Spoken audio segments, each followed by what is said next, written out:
gimana nih kabarnya saat ini? Udah menjelang akhir tahun aja ya.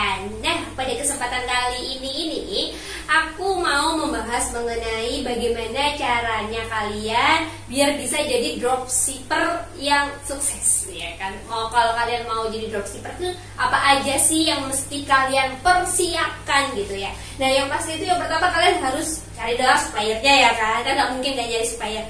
Carilah supplier, cari supplier yang seperti apa sih yang recommended banget buat dijadikan supplier gitu. Yang pertama tuh yang pasti yang pertama adalah dia punya produk sendiri atau dia nyetok ya. Dan stoknya tuh tidak cuma 5, 2 gitu. Jadi memang coba deh analisa nih supplier tuh memang benar-benar punya banyak barang apa enggak gitu. Karena kan banyak sekarang yang flexing punya banyak barang, punya gudang, ternyata tidak. Nah, ini harus kalian perhatikan tuh. Dia punya stok sendiri ya gitu dan banyak. Terus yang kedua dia fast respon atau tidak. Bagaimana adminnya, bagaimana pelayanannya, apakah fast respon atau tidak. Kan kalau kita mau dropshipper, customer tanya ke kita, terus habis itu kita nanya ke supplier ini barang ready apa tidak. Kalau jawabnya lama 1 jam 2 jam gitu, jangan kan jam-jaman, katakan lebih daripada 30 menit aja customer udah malas, customer cari yang lain. Nah, teman-teman gimana caranya cari dropshipper, cari supplier yang dia tuh fast respon gitu. Kita chat langsung balas, kita chat ya 10-15 menit mungkin masih oke ya, karena kita juga nggak tahu loadnya. Tapi kalau sampai berjam-jam ini yang kalian harus harus pikirkan gitu. Setelah itu apalagi? Setelah itu adalah bagaimana dia dikirim gitu.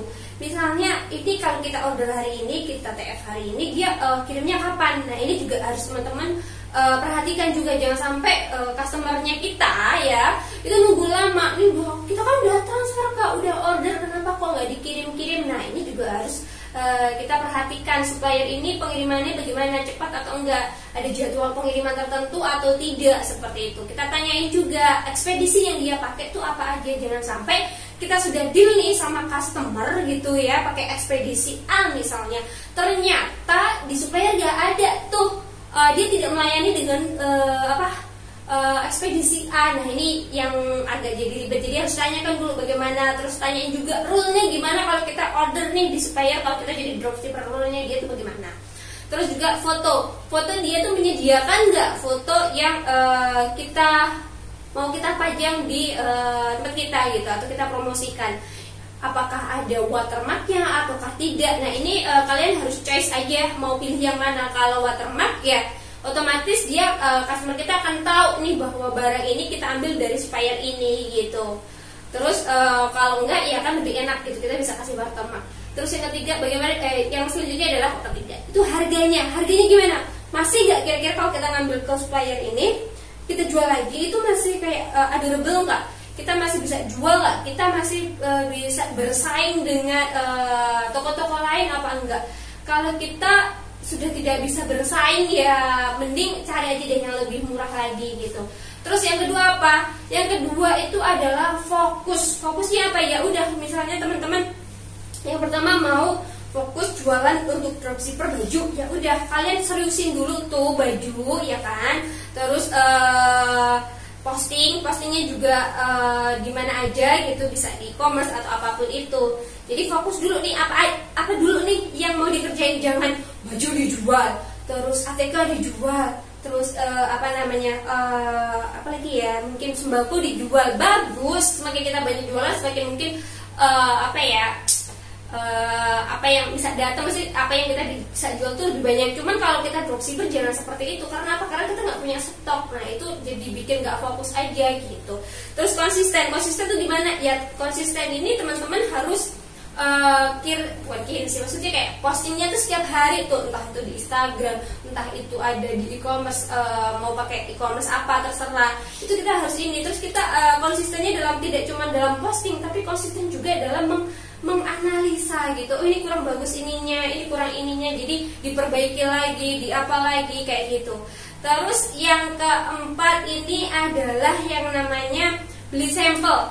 jangan pelit-pelit untuk beli sampel. Kita modal-modal dikit gak apa-apa, supaya kita tahu nih barang yang kita jual tuh realnya seperti apa. Karena apa, kalau kita nggak pernah pegang itu barang, itu tuh kayak ya kita kayak jualan jualan kucing dalam karung. Kita nggak pernah tahu realnya seperti apa, apakah itu memang benar-benar bagus produknya atau tidak. Karena ibaratnya gini, kalau misalnya teman-teman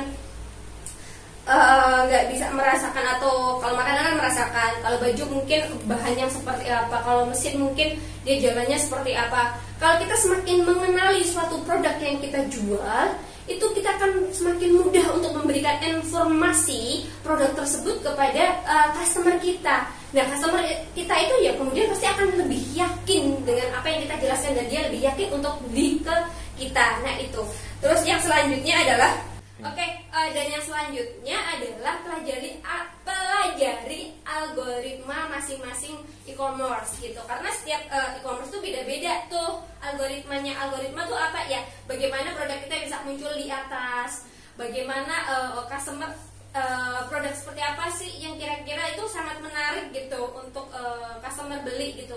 Mungkin dari fotonya, mungkin dari deskripsinya, atau mungkin ulasannya. Terus kalau aku belum ada ulasannya bagaimana?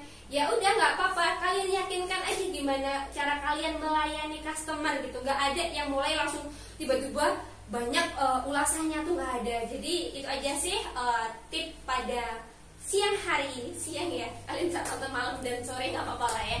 Thank you yang udah lihat video ini sampai selesai, yang sudah mengikuti tip-tip bisnis dari aku juga. Thank you. Kalau misalnya teman-teman ada tips lain yang mau dibahas, silahkan komen-komen di bawah. Terus misalnya ada sesuatu yang ingin ditanyakan, boleh aja, nggak usah sungkan untuk komen di bawah. Jangan lupa di like, komen, dan share ya. Semoga dengan ini gitu aku bisa lebih banyak lagi berbagi ilmu yang aku miliki. Thank you. Assalamualaikum warahmatullahi wabarakatuh.